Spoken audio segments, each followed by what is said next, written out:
Hey, boys and girls, welcome to episode 38 of the Retail Rant podcast. I just want to throw something out there to everybody who listens to this show. I want to do a collaboration with you. And let me just say, first of all, this is evidence why I should never sing or dance, because my dancing is much like my singing, horrible. But if you would like to be included on DJ Ranty's Retail Remix, just send me your audio clip. Do whichever part of the show you want. I'm going to string it together, have a good time. I'm going to give you the first horrendous sample right now. Again, this is why I should not sing. This is why I should not play with auto-tune. But I guarantee you, if we get it all put together, the final product will be great. So check this out. Listen to this real quick, and then we're going to jump into the show. DJ Ranty, what customers? All they do is bitch, bitch, bitch, no matter what. Got discounts on their mind, they can't never get enough. And every time they step up in my building, my fucking blood pressure goes up. And it stays there, and it stays there, and it stays there like a fucking balloon. Cause all they do is bitch, bitch, bitch. And if you're coming in, get your shit and get the fuck out of here now. Alright, so you see the actual product, not that great, but I think we can have fun with it, because there's certainly enough chances to change the lyrics up and make it our own little jam. So that, and eventually we'll start doing Christmas music that we actually want to listen to. So that being said, send it all Twitter at @the_retail_rant. Email me your clips, theretailrant@yahoo.com. Let's have a lot of fun with this. And as always, enjoy, leave a review, and destroy if necessary. If you're listening to this show right now, it's because you have experienced retail hell. The unoriginal bastard who thinks that because it doesn't scan, it must be free. The people that have no respect for a public restroom. The customers that think that they can come in and haggle like it's some kind of goddamn flea market. The corporate office that cuts payroll, raises tasks, and expects more sales. Oh, those things never happen. Bullshit. This is the Retail Rant Podcast, streaming directly to your ear holes in medium definition audio quality.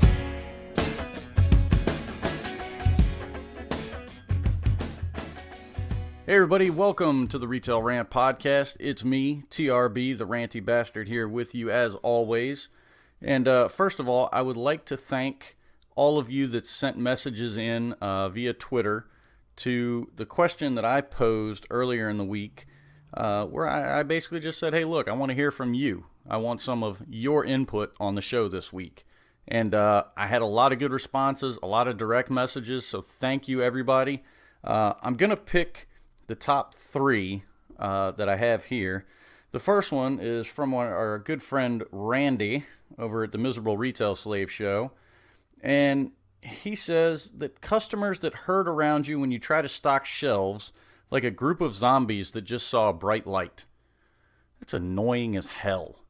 I mean, you're not, putting out something brand new that they just have to have.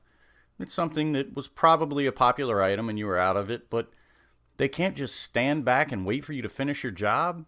It's like you put one on the shelf and they reach in and grab it. It's like, fuck, why am I even here? Just open the box yourself, take the shit out, put it in your cart, pay, and get the fuck out of here. God, it's annoying. They just crowd you in and they're just like, ooh, what's he doing? Ooh, what's that thing? Look, it's a bag of salad. It's nothing really special. There's 48 other different variations of it over here on the shelf next to it. But seeing how you just had to invade my personal space to see what the fuck was going on, that's great. That's great. Another one, Caroline H. You can follow her on Twitter at Caroline_HNO1. She said, customers who personally seek me out, telling me that no one else was available when I can see them walk past my colleagues. And undoubtedly, Caroline, I will bet you that you were probably already helping a customer. So clearly you're not available. But all these people you walk by, no, they weren't doing anything.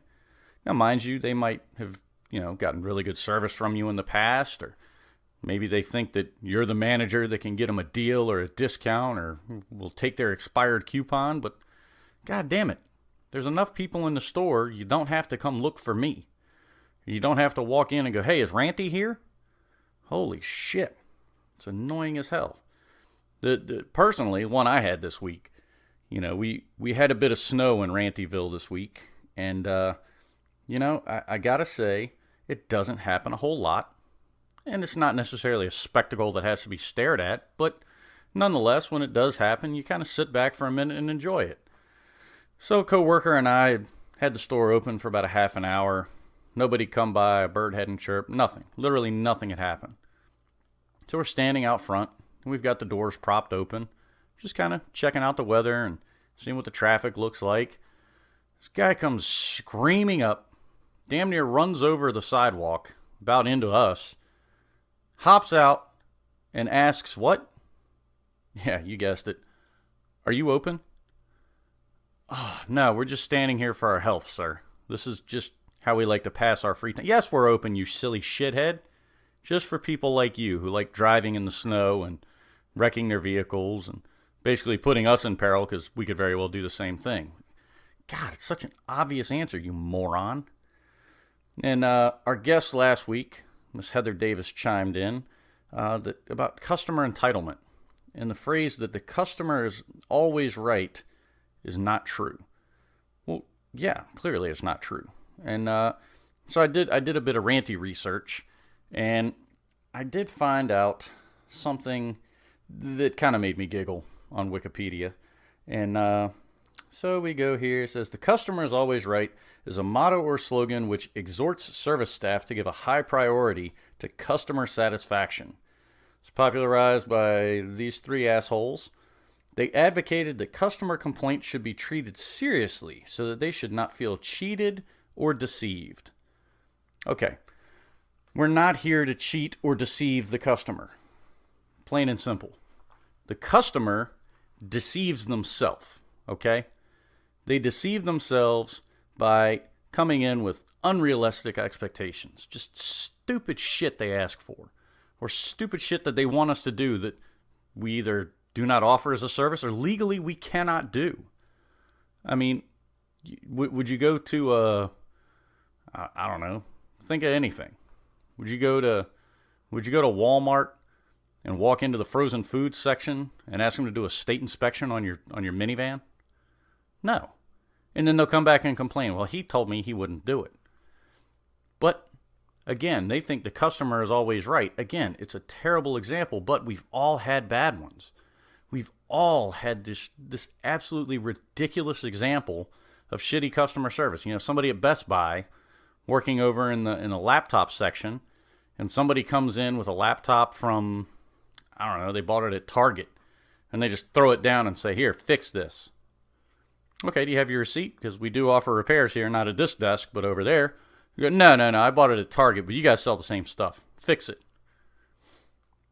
How is that not an unrealistic expectation? The customer has deceived themselves by thinking that Best Buy is going to fix Target's laptops. Boils down to they're out of their fucking minds. They're not right, and they're certainly not always right. Now, I will give them a 50-50. Because half of the complaints that I've dealt with over my years in retail have been legitimate complaints. I get it. Somebody said fuck on the sales floor, and that customer had a small child with them. I've had to deal with that. Not that big of a deal. You apologize, it won't happen again. I'll coach, counsel, talk to, whatever, the employee, and it won't happen again. My greatest apologies, I'm sorry.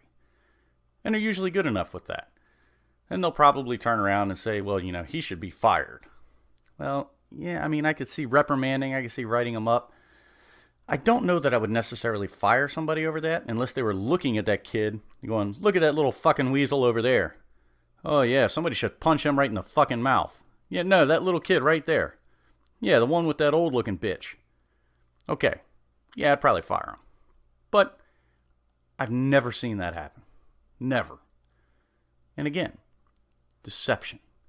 All deception, all in the customer's head. Absolutely ridiculous. Now, this is the time of year where corporate sends us a lot of deception too. And so I'll kind of set the table for you. So, of course, January 31st, W-2s come out, right? They have to be mailed. It's a legal thing, blah, blah, blah. If it's any kind of legitimate company, you probably had it before then.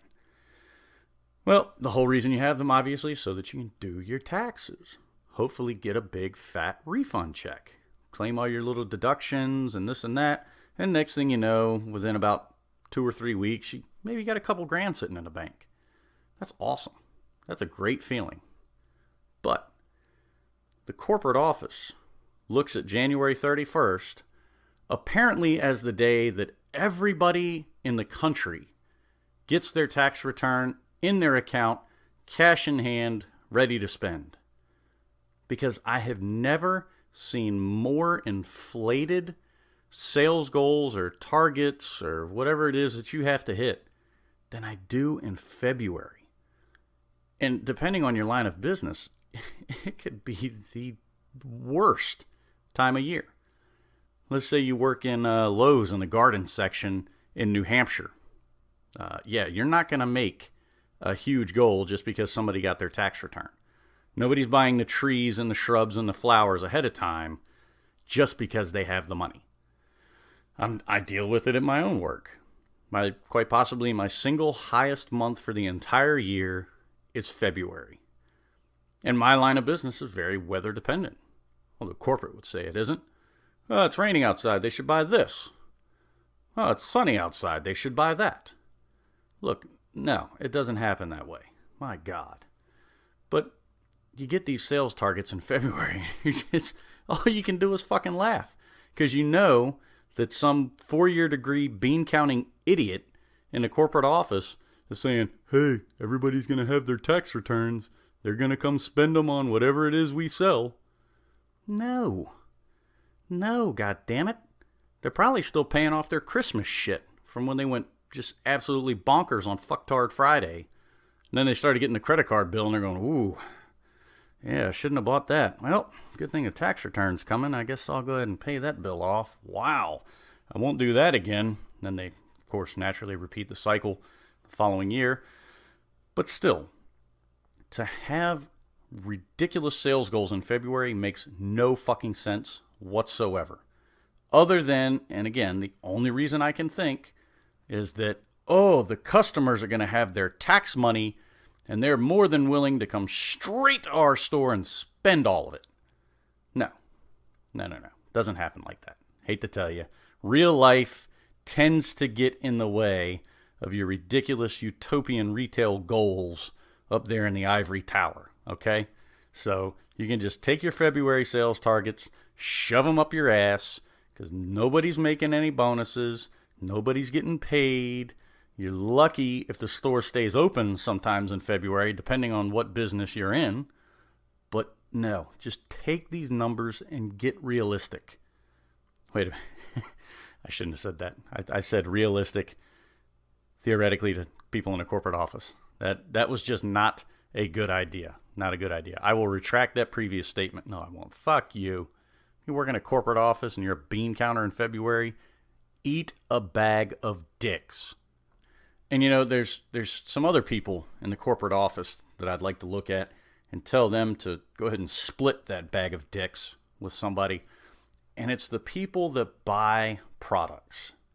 Now, again, it all depends on what kind of retail you're in, what you're going to see, but I can guarantee you it's going to be some as seen on TV shit that might work, probably doesn't, but these people fell victim to a sales pitch from Billy Mays. You know, the slap chop is going to be the greatest thing ever. You need to stock it in, the checkout in the fucking, I don't know, Target, whatever, wherever you work. Or, the Sham Wow. Yeah, you should have that. No, these products, they come in and a lot of, slap chop and the Sham Wow is probably not a great example, but you get what I mean. But these are these new products that come in The buyer is given a certain amount that they have to buy to get a deal so the company can make a profit. So they say, okay, well, you've got 500 stores. You're going to need to buy about 40,000 units to make this viable. So now you've got 80 of these new items out in every store. And this is just one item, mind you. And the corporate office is saying, oh my God, these things are the greatest idea ever. Put them by the register. They're a great impulse item. They'll sell out. Okay.